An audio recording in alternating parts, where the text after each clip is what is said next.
It is now that fateful week, my friend. That fateful week. More like fatful week. Fatful week. Am I right? I don't know. How do you feel? I'm pretty fat full, I'll tell you what. Fat and full. Yeah. I feel that. Yep. I feel that. I feel it. Well, the week is upon us, and we have to talk about what's been going on in the past couple of weeks. Well, rather, couple of months. And I mean, we made a promise to the people. Yeah. You know, and I think that we at least owe them an explanation. Sure. Yeah. And so, we need to at least get into that aspect of everything. Okay. But before we do that, we have to get into this beer. So, Adam, please tell the people what we're drinking tonight. This is the Schoko Keller from Redlight Beer Parlor and Brewery. It does not have a cold read, as you see. It does come in bottles as well. This guy that we're going to be trying is on a crowler. If it sounds familiar to you, it's because we've done it almost exactly a year to the day. Mm-hmm. But we had it in bottles, and this is the re-release. So we're going to give it a fresh taste and see what we think about it. Back then, I gave it a 4. You gave it a 4.5. Uh-huh. If you're unfamiliar, Keller beer, according to beerandbrewing.com, is an unfiltered, unpasteurized, very yeasty malty lager from Franconia in central Bavaria, where it's still a summer favorite in local beer gardens. Well, there you go. Yeah. Well, you heard it here first, kids. This is the second time we're doing the Schoko's Keller beer. My name is Marco Dupa, and that guy right there is Adam Obesius Rodriguez. Top of the morning, top of the morning, top of the morning, top of the morning. And this is episode 325 of the One Beer In podcast. Rock it. Oh, it's so big. Oh. That's what she said.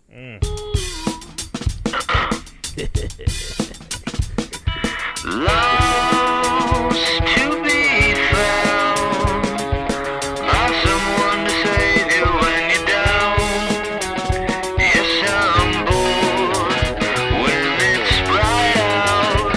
So bored when it's bright out. 4 to 5 a.m. takes me to a place where I fit in.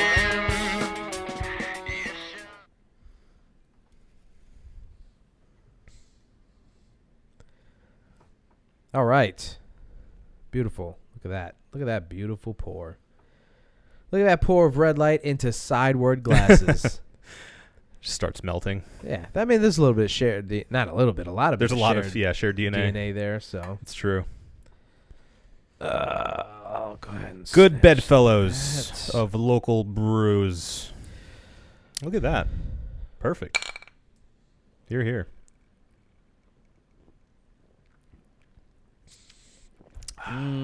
That's nice. Ooh, that's nice. So this is the One Beer In podcast, the podcast with two brews, crack open a brew, and see where that one brew takes us. My name is Marco Dupa, as I stated before, and that guy right there, that beautiful motherfucker right there, Adam Obesius Rodriguez. What's up, brewskis? Thank you guys for listening. Drink delicious beer and thank you guys for listening. Like, share, and subscribe. Leave a comment. Be nice. Yeah. Be nice. Be nice. Yeah. Be nice. Leave a comment. If you want to leave something mean, just be nice about it. You can say mean stuff. Just be nice about it, basically. Uh-huh. So that's it. That's where we are. Yeah. Episode 325. Yep. We're here. We planned this a while back to kind of, okay. Let me take the glasses off. No, we're getting serious. We're getting serious. We're getting cereal right now. We're getting cereal. So cereal. A couple months ago, we decided to do a weight loss challenge, right? More than a couple. Yeah, I'd say it was almost 6 months ago. Yeah. Right? That was the plan, to give us about a half a year. Yeah.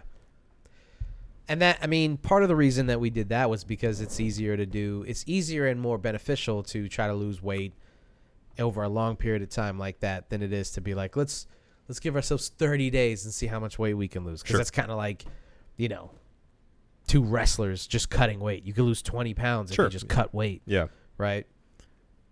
And we made a big hullabaloo. And then we kind of would check in every once in a while, but didn't really, really check in or be, do what we could have or should have with it. Right. Right.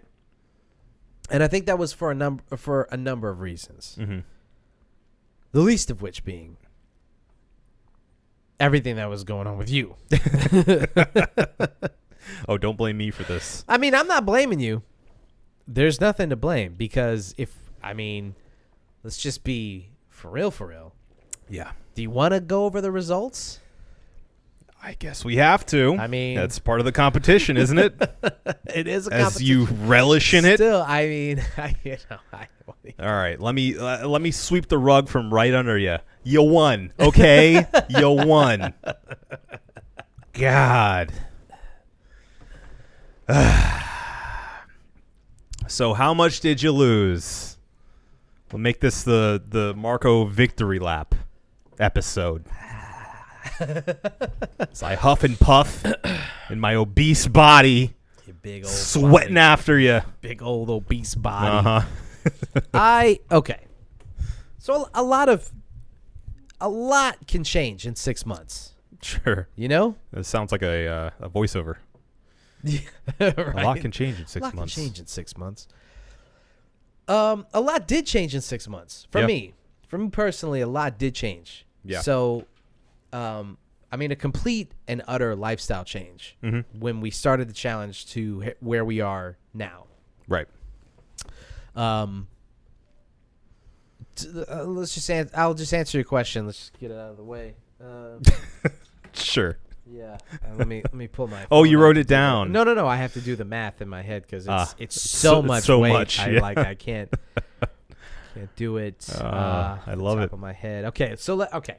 So I started at 262 pounds. Okay.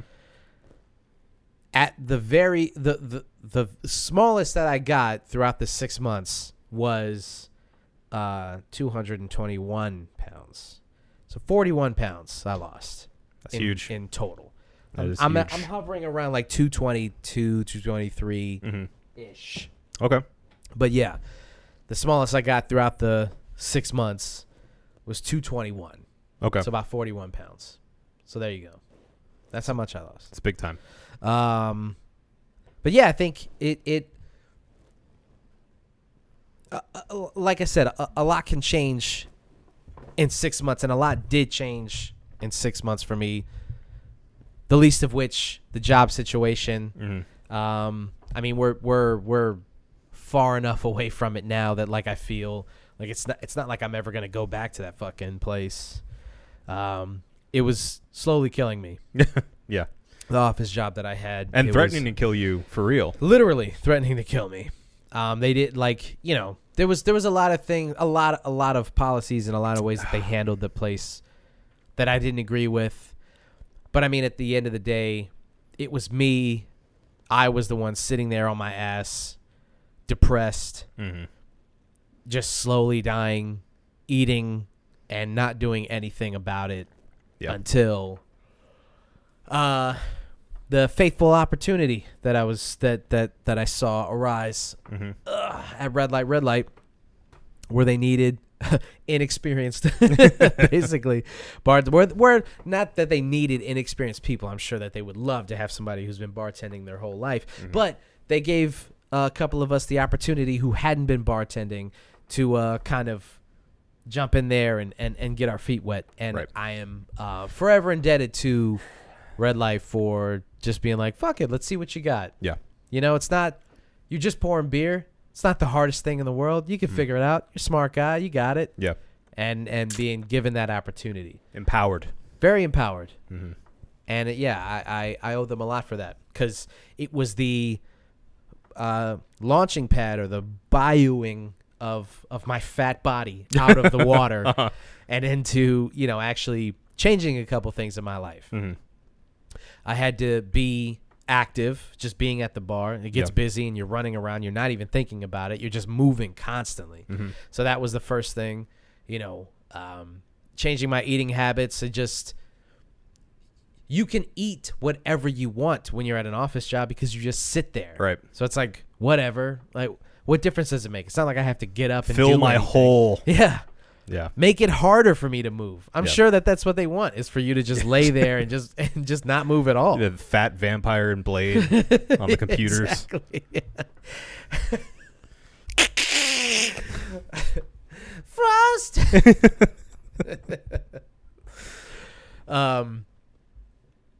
So that was one thing.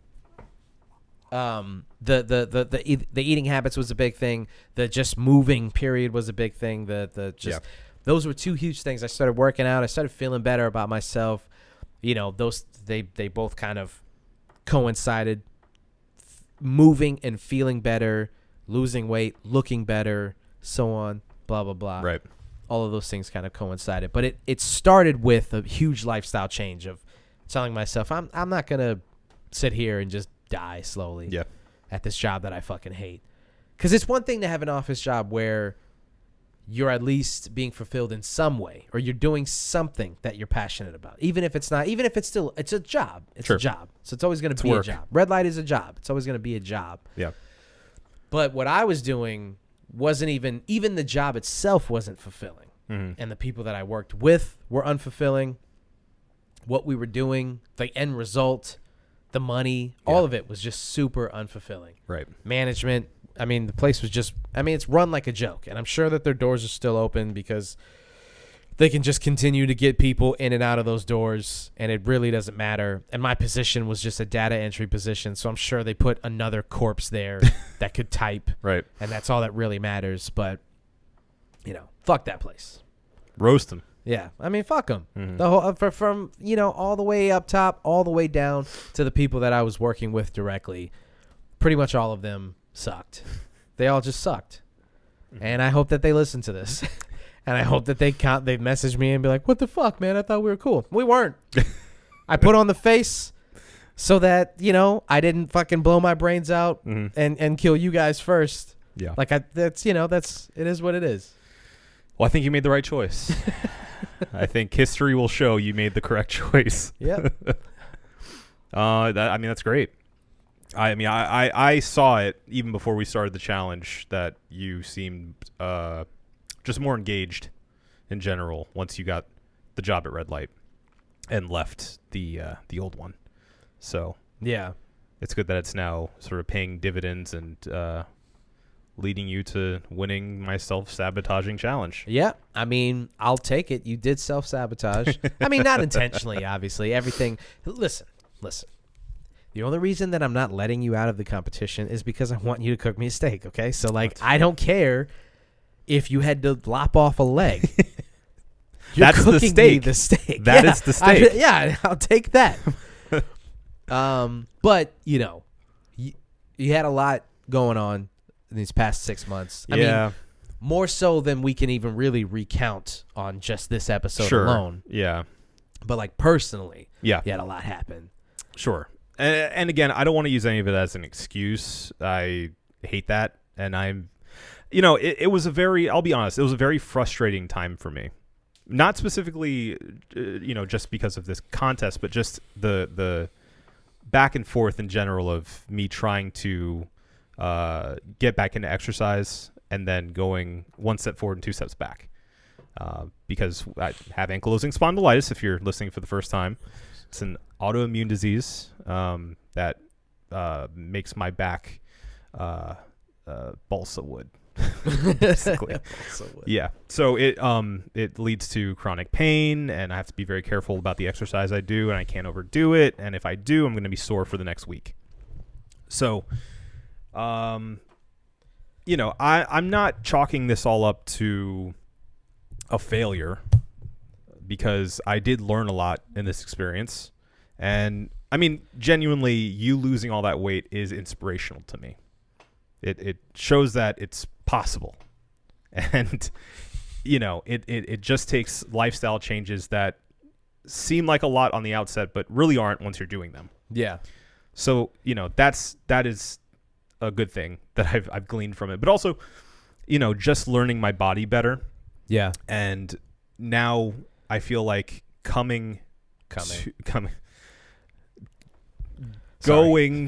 moving towards health in a way that works for me is what I've gotten out of this. Yeah. So my attempt in the beginning was to go, as I always would, balls to the wall. I'm going to exercise every day. I'm going to, start off doing more than I can and push myself as much as I possibly can.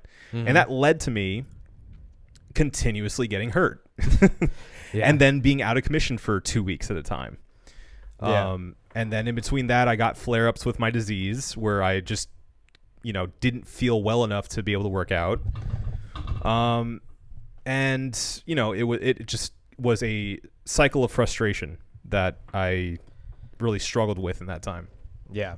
But, I feel like now I'm in a better place. I've come to terms with what I have to work with. And also, I think I've worked a good deal about not defining my self-worth based on my weight either. Yeah. Because it's very easy, I'm sure you felt the same way before, to look at yourself at a weight where you're not happy and go, you're gross. Yeah.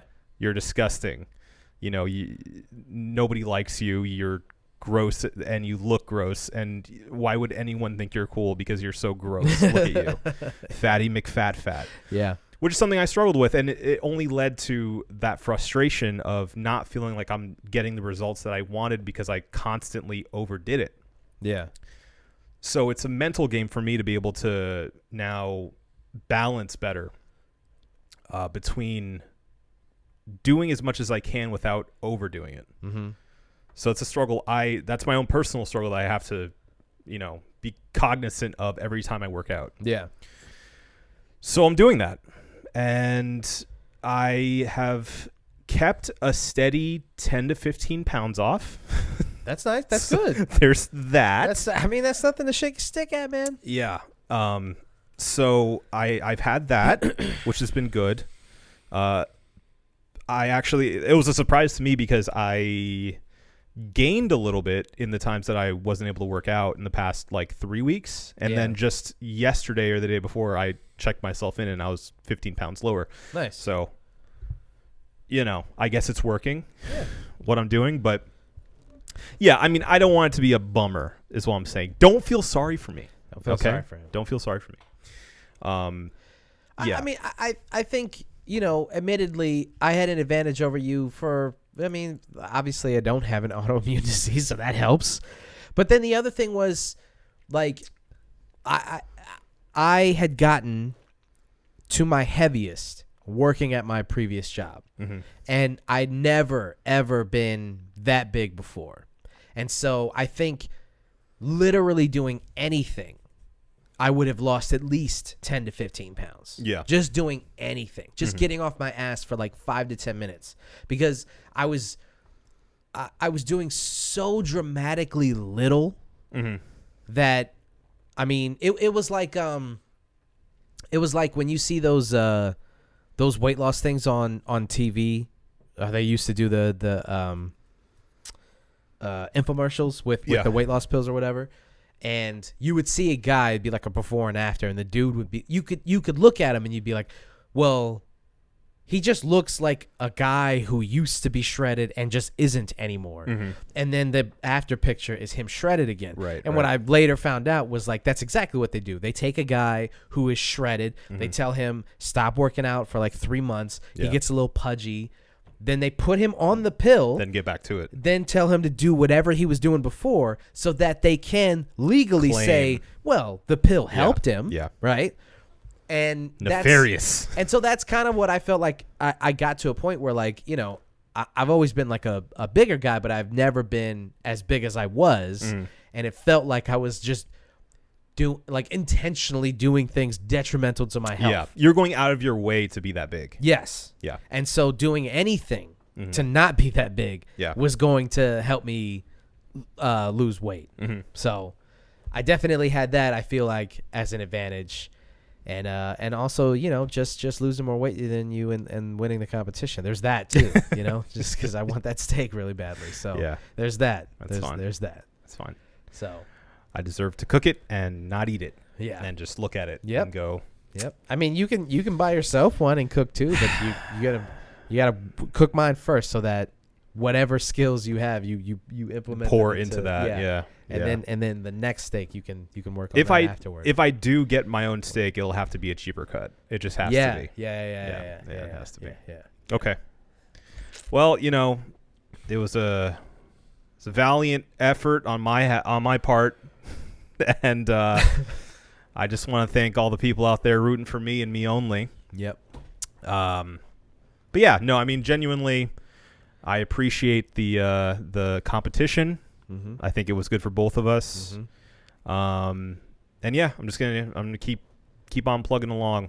I'm gonna keep it up and hopefully get to the place where I want to be in a healthy way. Keep on keeping on. Good fight. Yeah, I mean, at the end of the day, the real winners were the friends we made along the way. No, the real winning is just having a healthier lifestyle, doing healthier things, just like even if it's piece by piece. Yeah. It's something, it's better than nothing. Yeah. And I mean, I realized, but it's hard to know really until you're there. It's such a mental game. Yeah. Because I found myself in times where I got so frustrated at, why can't I work out harder? Why can't I, get on the bike longer? Why can't I, why am I not losing 10 pounds a week? Yeah. And then injuring myself in that same process and then just falling into this malaise of like, well, why should I even try? Yeah. It's a losing battle anyway, But that's the thing. It's like you just have to do what you can do. And you have to know your limitations. Yeah. And you have to be ready for setbacks and it be okay. And I found out a lot of that has to do with acceptance of what you got, what you're working with, and what you can and can't do. And just being realistic about your goals. And yeah, I mean, that's I think the hardest stone to lift is just that mental game. Yeah. Because once you do that, it's just it's programming. You just do. You just work out every day, or you just stretch every day. Or I mean, whatever. That's still something that I haven't been able to get over or get through or get past is ow fuck turning that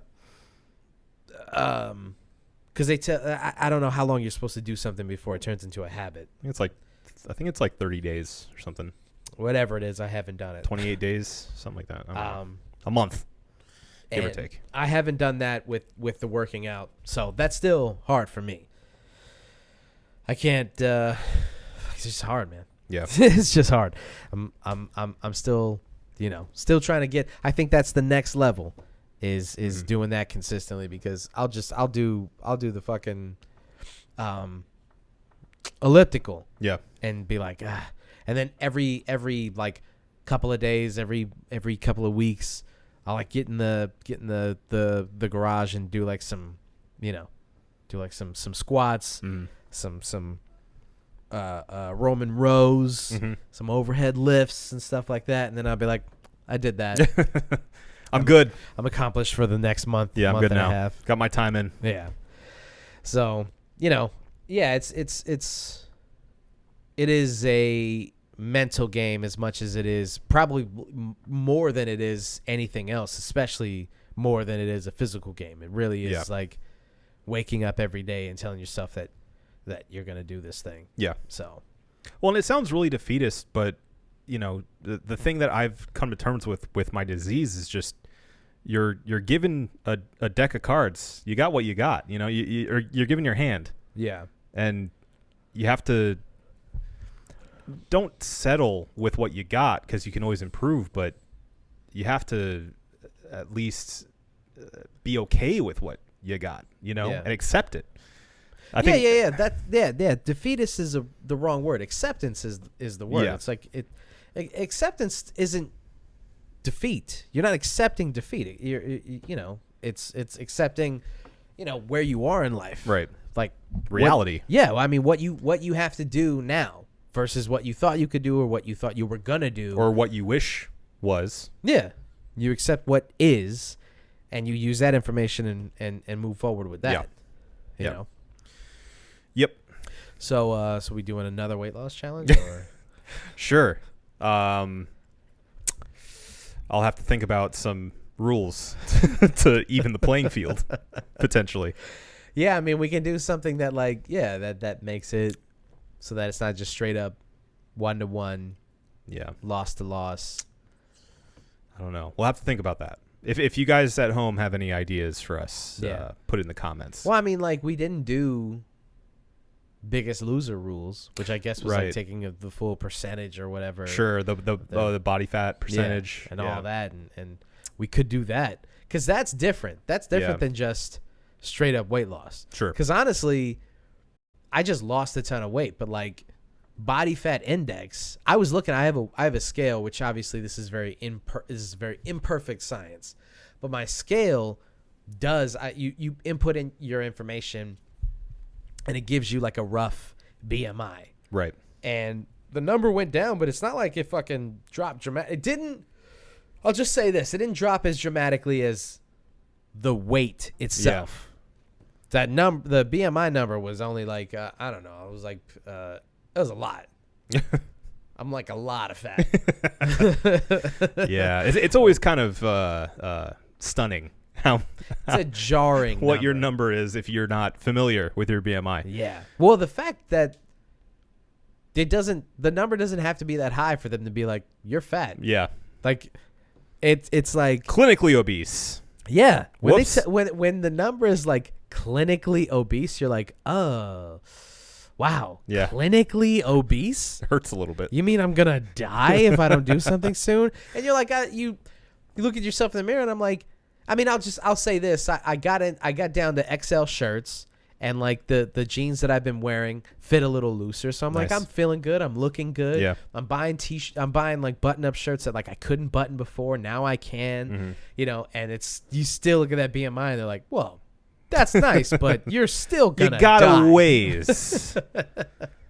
You're still a walking cigarette pack. Yeah, fat. You might as well sew your mouth shut if you really want to see real results. How about fatty? Just drink water. Just drink water. Eat some ice. Period. How about you just hook up an IV drip, and then just wheel around with the fucking bag, and that's it. Eat some kale, fatso. That's how you live your life. So, if we did something closer to that, something a little more scientific, a little more accurate, I think there's something there. Sure. So, we can revisit this. We can come back to this. Yeah, maybe we do that with the new year. Yeah, start of the year. Get past the holidays, fatten up for the holidays a little bit, and then put a nice fat coat around our bodies. Get a new spare tire going. Yeah. And then once we're nice and extra tubby, we can tackle it all over again starting January. Good call. Yeah. January 2022. Isn't that wild? I honestly, it feels like we just stopped counting years. I stopped being amazed at the fact that we're in the 2000 and whatevers because, we don't have the flying cars. The AI technology is still frightening, but a long ways off. Yeah. The self-driving cars are still crashing into things. I don't know if you saw that video of the guy doing a Tesla test drive. And he's driving. I think he's in somewhere. I don't know where he is. He's in a large city, New York or LA. I don't remember. And he's driving, and the car, he needs to make a right turn. Mm-hmm. And the car just keeps wanting to just do the turn without worrying about, there's crossing the street, there's obstacles and stuff, and the car just keeps jerking to the right, and he has to correct it. And at first, it's just like a little move where he's Yeah. like, "Oh, that looks a little weird. Didn't like that." And then there's a second where he starts to kind of make the turn, and there's people in the crosswalk, and the car just full on just guns it. And he has to grab the fucking steering wheel and overcorrect. And he's like, "Okay, well, turning this off now." Yeah. Yeah, and he's like, "Didn't really like that. It's not good for Yikes. the car or whatever." Yeah. And he keeps driving or whatever. And it's like, yeah, we're still a little ways from That being perfect. yeah, No, I heard they had issues with the specifically like emergency vehicles yeah, because it's just like a random element that they don't account for. yeah. Yeah, no, and that makes sense. Like, it's driving down the road, and some fucking fire truck or ambulance is behind them, gunning it. Yeah. And you've got to get out of the way. Right. It doesn't know to get out of the way. What is wild to me is that how could they not? How could they not have planned for that? Yeah. Just implement like something that is dealt with on sound, for instance. Sure. Like if you hear a siren. constant wailing. It goes into like emergency mode. But also, where do you get off? But it also, shouldn't the car know where to get off? If it's a self-driving car, if I'm trusting it to just drive, and not just, stay straight, because I can put cruise control on and just stay straight. Sure. If I'm trusting it to fucking drive the car, What it's doing. I think it would require them, like the emergency vehicles, to have a sensor in them to be like, okay, it's activated, so any auto drive car in the road will know to slow down and go to the right or left. Yeah, I think if we have enough self-driving cars, then that's necessary. But right now, the onus should be on the guy with the self-driving car. Well, I mean, that's been the thing with self-driving cars in general is all of the makers have said self-driving cars are incredibly safe. But you add in people who aren't driving self-driving cars, and that's where the problems lie. Right. If it's all self-driving cars, incredibly safe because it's almost like pre-programmed. Like there's no aberrations to the system in that scenario. But you have Joe Blow in a Dodge truck just gunning it on the side and surrounded by self-driving cars. It's an element of chaos that they can't handle. I know it's a strange dystopian world that people don't want to look forward to, where it's a 4-lane highway full of Teslas self-driving. And I know car guys especially would be like, nope, never. I'd rather die than not drive my own car. I, for one, welcome our AR overlords. No, I like the option. I wish all cars just had self-driving, like anything else that they, that is like promised to us, quote unquote, for the future. If I could just put a USB dongle into my Ford Focus, and now I have the option for it to be a self-driving car, and I could be, getting home from work, and it's 2:30 in the morning, and I'm super tired. I just fucking plug my address in, and it takes me home. Yeah, that's killer. Sure. Or if you drank too much at the bar, and you're like, just instead of calling an Uber, you just put your address in, and it takes you home. But if you're sober, you can just drive home or whatever. Because I don't want my motorcycle to be self-driving. What's the fucking fun in that? That's the whole point of getting it is like I'm doing it and I'm having the fun. If it's driving me, then like just wasted my money. You know, there's no thrill in that. Mm-hmm. And the same thing I probably with guys who put fucking $5,000 into souping up their car. It's like, what's the fun in having this thing drive it for me? The whole point was for me to control this. Yeah. I mean, but I feel like that is the minority and will continue to be minority. Speaking as part of that minority. Speaking as a minority. Yeah, speaking as a minority of this minority. I mean, I speaking as a car guy, I would love to keep real ass cars with combustion engines. Yeah. Real ass cars on the road. Yeah, and just I mean, especially manual cars. Like just give us the option to drive our own cars. Yeah. But that being said, I'm keenly aware I'm in the minority of people who feel that way. So, I've come around to the idea of having an electric car. Yeah. I'd take a Tesla. Yeah, I mean, if you told me that if we all grabbed a self-driving Tesla, no one would ever die from a car accident ever again. That's an easy decision for me to make. Yeah. I would not buy a Tesla. I feel like a lot of America would disagree. I said I would not buy a Tesla. Did you even catch that? Oh no. Sorry. I just assumed you were going to be a good guy. I know, that's why. And it blanked out. Hey, man, sometimes that's how you get them. A misdirection they're not even ready for. Even the guy sitting next to you who's done 325 episodes sometimes isn't ready for the misdirection. So many. Rest in peace, Norm Macdonald. I don't even listen to you sometimes. Yeah, that's really what it is. Yeah. My ass. You doing okay there? Fucking ass was falling asleep, man. Oh, wow. Yeah. You weren't ready for the misdirection. No. But, yeah. I would buy a Tesla in a heartbeat if you told me that nobody else would die. Yeah, but we're selfish as a society, so of course, of course, we want freedom of choice. But I don't know. I mean, I think let me not say that because that's super naive to even believe that. I would like to believe that everyone will make the right choice eventually. Right. I'd like to believe that if you presented the majority of people with this information, that they would make the right choice. The thing is, I believe that, I mean, even if you presented this information to everyone, every driving person in the United States, and I don't know, 70% of us do it, and the rest are like, nah, I don't give a fuck. I'm careful. Me and my fucking Dodge Ram, I'm careful, so I don't have to do that.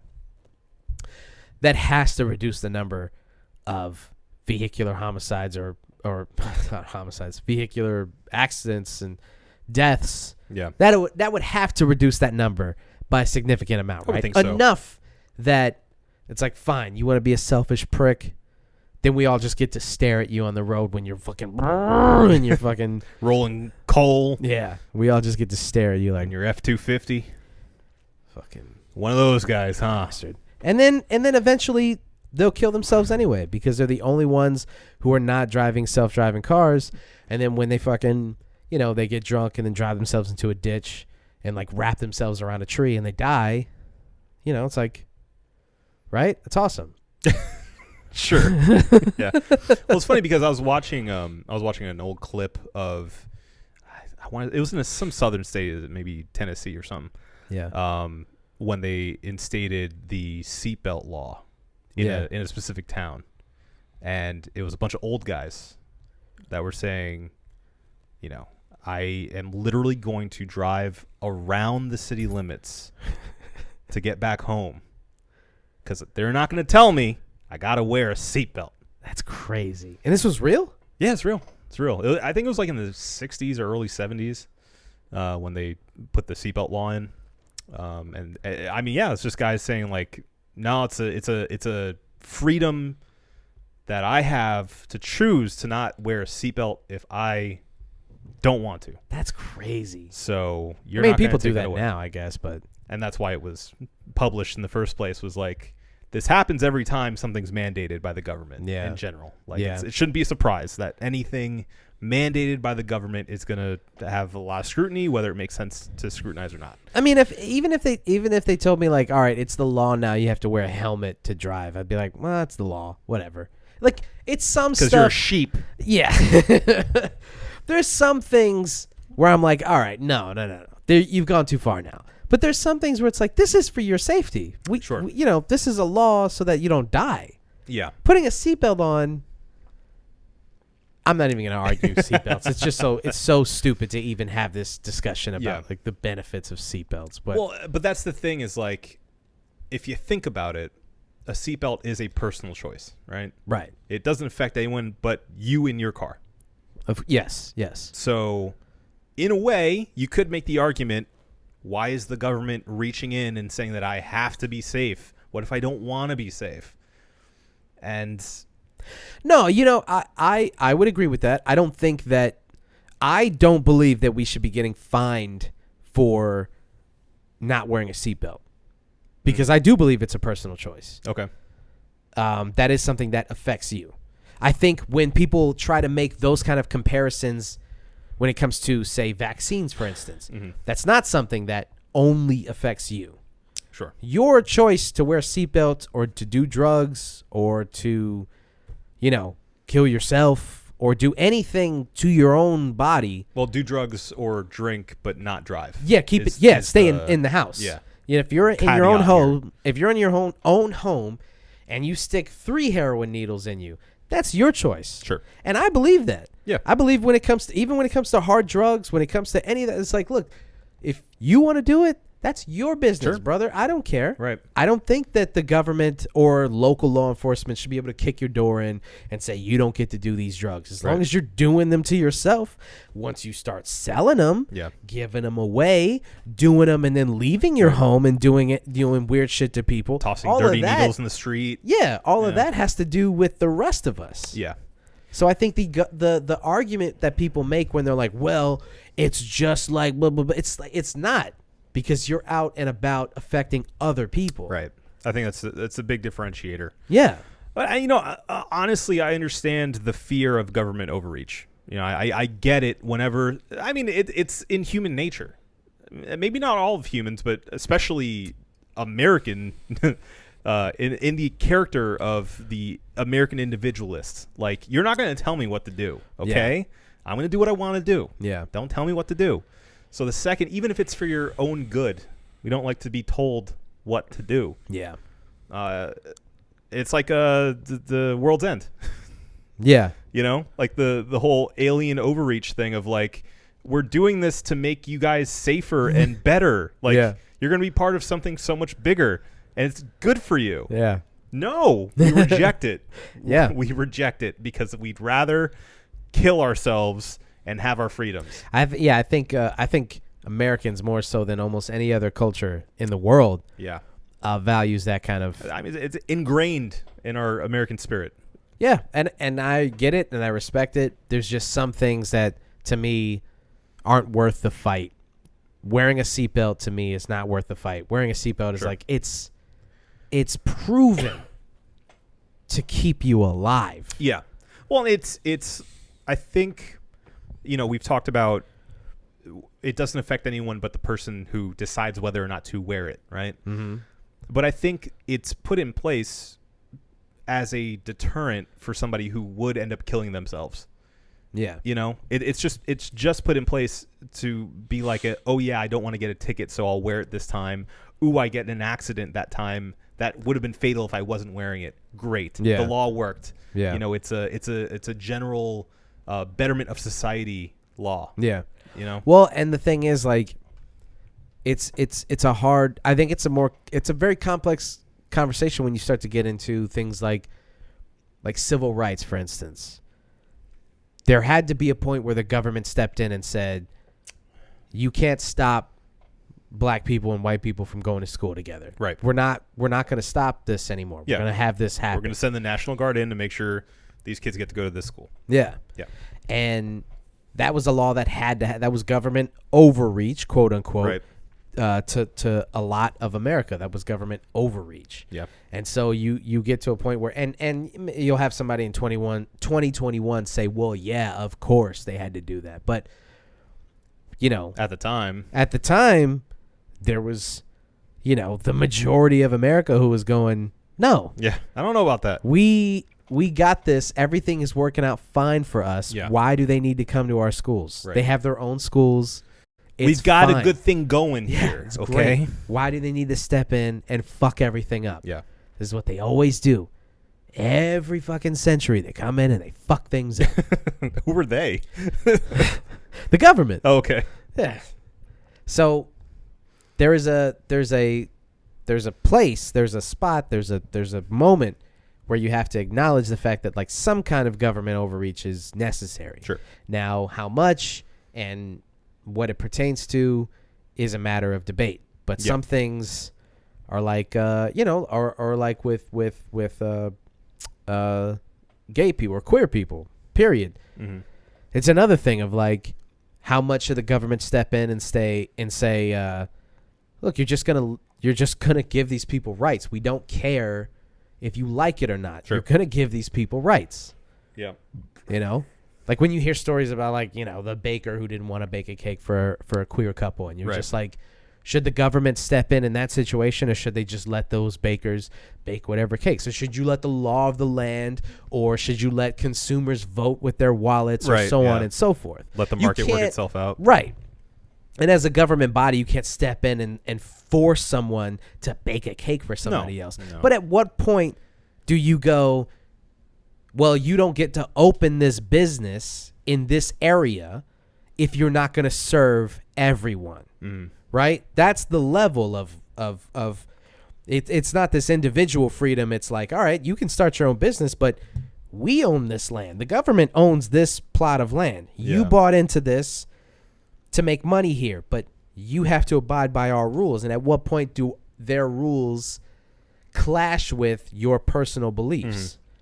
Yeah, then it gets broken down into state and local governments too. Right. Individually. So then the local government body says, listen, you're in the fucking Merriweather district, and where you bought a plot of land to open your business, we feel like gay people deserve cake too. So either you make the cake or you close shop. Yeah. Interesting. I don't know. Very interesting. I don't know. Yeah. I just find it ironic that we're talking about car safety and vehicles and stuff, and I'm wearing my my Dale shirt. Raise hell, praise Dale. Just wanted to throw that out there. Shout out to Spencer. I didn't watch NASCAR growing up, but Dale Earnhardt was still my favorite. I mean, come on. The guy was fucking, you know. I don't know anything about Dale. All I know is that, you know, every time you talk to somebody who watches NASCAR, they're like, well, yeah, I mean, he was the MJ of NASCAR. He was the fucking man. Yeah. And, you know, met a tragic end. But it's crazy to think about that this guy was so good in the, I don't want to say short amount of time that he was there, because, I mean, fucking Earnhardt Jr. Was in his, I don't know, like early 20s when he started driving before Dale Sr. died. Yeah. I could have that wrong, but I believe Jr. was already driving, or at least close to it. So Dale Sr. had a long career. Yeah. What's the career? What's the longevity of a NASCAR driver? Like how long? I think they go a while, because I remember seeing like Jeff Gordon race forever and ever. And he went until he started looking like Papa John. Yeah, right. Yeah. And what's the one dude with the mustache and the sunglasses and the hat? Oh yeah. Richard Petty? Richard Petty, yeah. He seemed, dog, my only recollection of that dude is that he's super old. Yeah. He still is. Yeah. Yeah. So, yeah, I wonder what the average retirement age is, because it's getting younger and younger for, you know, the quote unquote traditional sports. JJ Redick just retired. I don't know if you saw that. I saw that. JJ Redick just retired. That guy, he's still, I mean, how old is JJ Redick? I gotcha. I'm on the research boards. You got it? You got it? I'm going to say he's 38. I was going to say 38. I'll say 37. 37. Yep. 37 is not that old to be like, I'm done. This part of my life is over. This career path has met its end. I wonder what he's going to do now. 30. I mean, he's got a podcast. Okay. I mean, he's good looking. Who he doesn't? Can probably I know, seriously.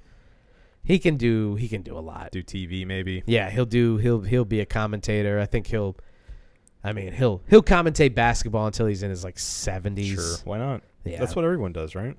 You retire and just, if you have good TV presence, you get on there. Sometimes these guys don't even have good TV presence, but they were so successful. Yeah. They like all right. I'm just going to say that because we're talking about it now. Kendrick Perkins. I don't get why Kendrick Perkins even has a career. Okay. That's pretty rough. All right, let me backtrack. I'm not going to give him a compliment in this backtrack. Okay. I understand why he has a career as a commentator because he's so controversial. Uh-huh. And he'll just say whatever he wants or says like super controversial things. Did you pull him up? Yeah. Look at his career numbers. Go to his wiki and look at his career numbers.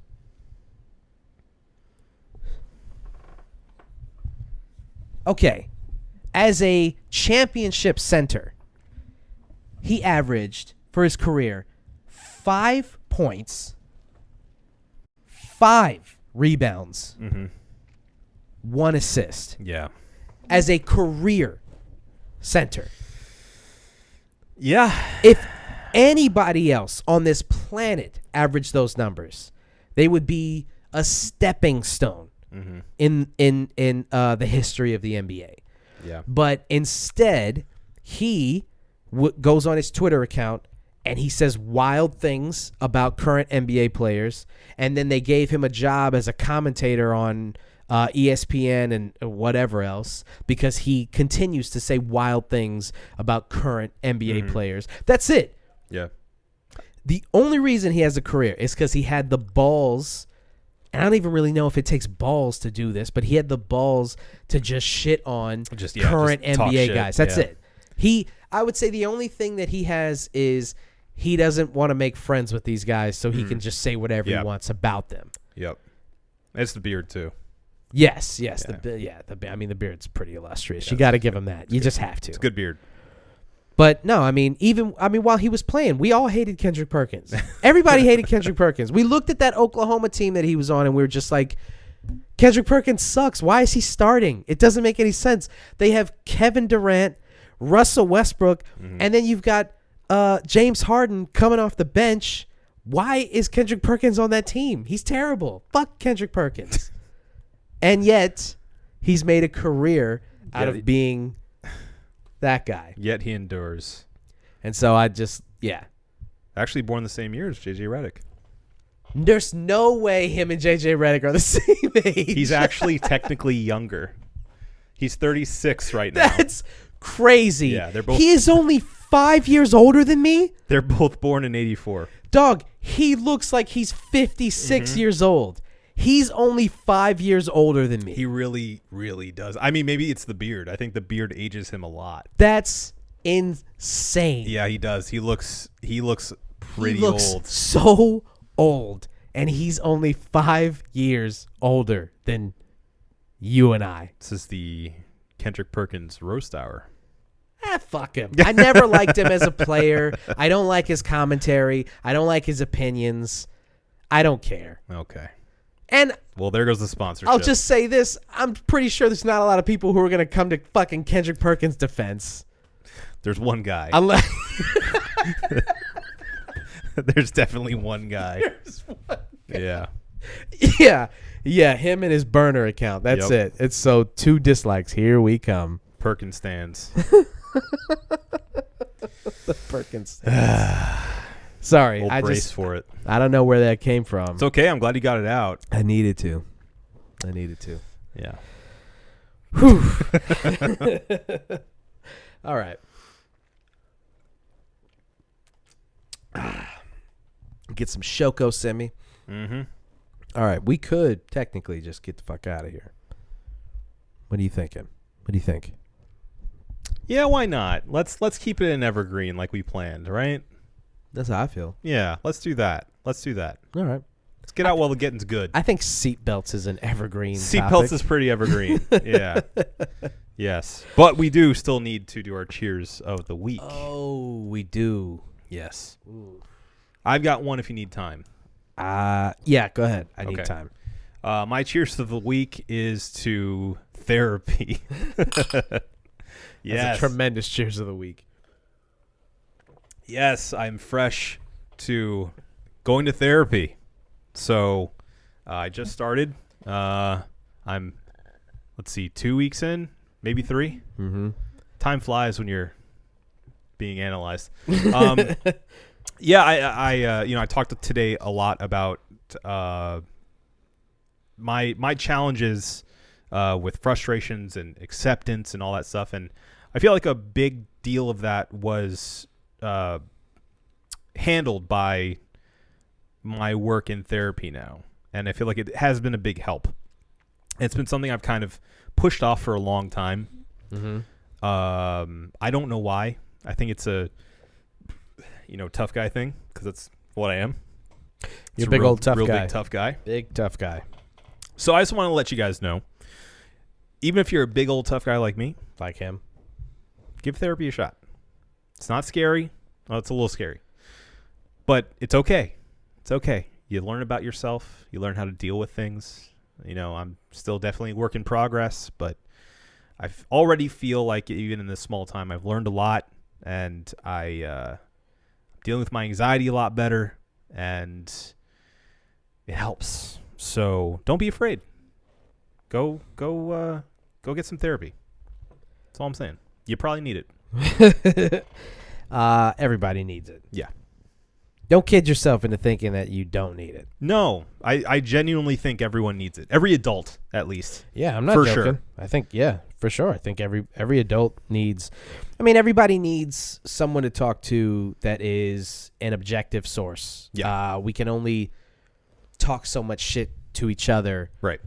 for so long before it's like, I mean, neither one of us is a professional, so it's like Right. I can give you all the advice in the world and vice versa, but at the end of the day, it's like there's only so much your friends and your family can do for you. And there's a pressure with talking to friends and family that they don't want to hurt your feelings, or they feel the need to console you in a way, or to take your side, and a therapist cuts that completely away. So you have a completely objective view of your life and the things that you're struggling with. Yeah.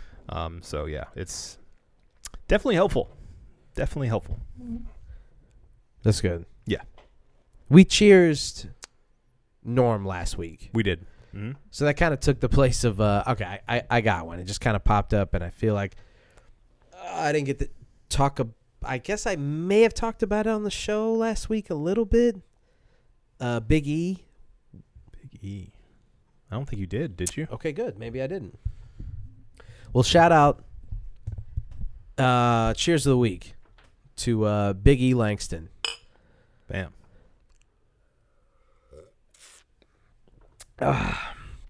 Professional wrestler and now current WWE champion. Mm-hmm. Mm-hmm.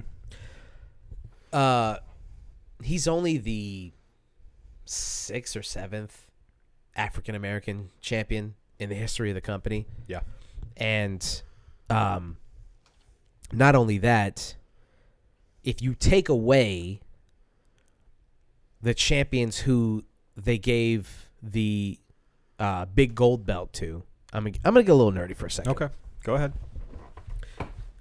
So when the WWE bought WCW, they took on the World Heavyweight Championship, which was the WCW Championship belt. It's the big gold belt, the iconic, big, massive championship belt, right? That was the WCW Championship. When WWE bought it, they turned that into the World Heavyweight Championship. But WWE always considered WCW beneath them. Sure. So anything that they pulled from that company was beneath them. Mm-hmm. And so you can see it in the way that they treated WCW guys not named Chris Jericho. You could see it in the way that they treated those championships. So the World Heavyweight Championship has always been, and you can let wrestling nerds argue however they want, but we all know, as POC wrestling fans, we all know that the World Heavyweight Championship is a secondary title to the WWE Championship. It always has been, and it always will be. Yep. And you know why we know this? Because they merged those two belts, and guess what the current belt is called? The WWE Championship. It's not called the World Heavyweight title. It's called the WWE Championship. Yeah. Because they merged that belt into the current championship so that they wouldn't have to deal with it anymore. Yep. Because it's always been a secondary title. Mm-hmm. So if you take those reigns away, rather, you remove Farouk, and you remove Mark Henry, and if you really want to get technical, The Rock is in there, but kind of not really. Okay. I mean, because he's half black. Not to take anything away from him being, I mean, I'm half black, so like I don't want to take anything away from him, but there is that. That's why you're jealous. You never got a belt. The belt that I have now is not even a good belt. His lineage kind of helps him as a third generation superstar, but I won't take that away from him. He's in there. Yeah. The Rock is in there, but if we're really being for real, it's pretty much just Kofi Kingston, Big E, Bobby Lashley, and The Rock. Yep. That's it. WWE's been going on for how long? Long time. And that's it. Yeah. So cheers to Big E finally getting the rub from the company. I think that they finally were like, well, what else are we going to do? Right. Might as well. Yeah. And you just have to appreciate the fact that right now the current champion of the other show is Roman Reigns, who's a person of color, and then you've got Big E, who's an African American, and then the guy that he took the belt from was another black guy, Bobby Lashley. So you just have to appreciate that that's where we are finally with this company. It's taken far too long, and there's been far too many guys who deserve the belt. Oh, I'm sorry. Special shout out to Booker T, who's a 5-time world heavyweight champion. But again, like I said, it's a secondary title. It's a WCW championship. So shout out to WCW for like throwing the belt on black dudes when nobody else was. I think that's important. Yeah. Yeah. So, my cheers, not nearly as important or referential as your cheers. Don't take it away from Big E. No, I don't want to take anything away from Big E, but I do want to big up your cheers because it's far more important than it. I mean, it really is. It's something that should be stressed. That like that if you're going through, even if you're not going through something, even if you feel like everything is fine, you still need to talk to somebody. Sure. You know? Yeah. No, I after now finally taking the plunge, I can fully see how it can be beneficial to anybody. Yeah. Anybody. It's not a load of crock. I assumed it was this, high-minded, wishy-washy, oh, you're going to have to meditate or something, or them just saying like, have you tried some deep breathing? Yeah. And it's like, it's some of that, but it's not all that. Like you really, there is something to it. You really do get some insights, and I think it's very important. Very important. Even if you don't think you need it, even if you think you're too tough for it, even if you have an aversion to it, I'd say just give it a shot. Yeah. Chances are you can find somebody that's covered with your insurance. I didn't, so I'm spending a lot of money, but it's worth investing in yourself. Yeah. So you're not a tough guy. You're not a tough guy. You're not that tough. None of us are tough. You're not tougher than this guy, okay? This guy called your brain. That's damn right. He's tougher. Oh, yeah. Okay? Yeah. He's the real champion. It's the real champion. You'll always just be a contender. Mm-hmm. You'll never be the champ. And that's okay. It's okay to be. Okay. You can be the number one contender for the rest of your life. It's about acceptance. It's about acceptance. It's what the title of this episode is going to be. Acceptance. It's about acceptance. It's about acceptance. Yeah. That's good. All right. You think we got it? I know we got it. We have to review these beers first, though. Damn right. That's exactly what we have to do. So, Obi, please tell us what you thought of the Schoko's Keller beer from Redlight. Redux. Redux. 1 year removed. Remix. It's delicious. It is absolutely delicious, as I said in my first review.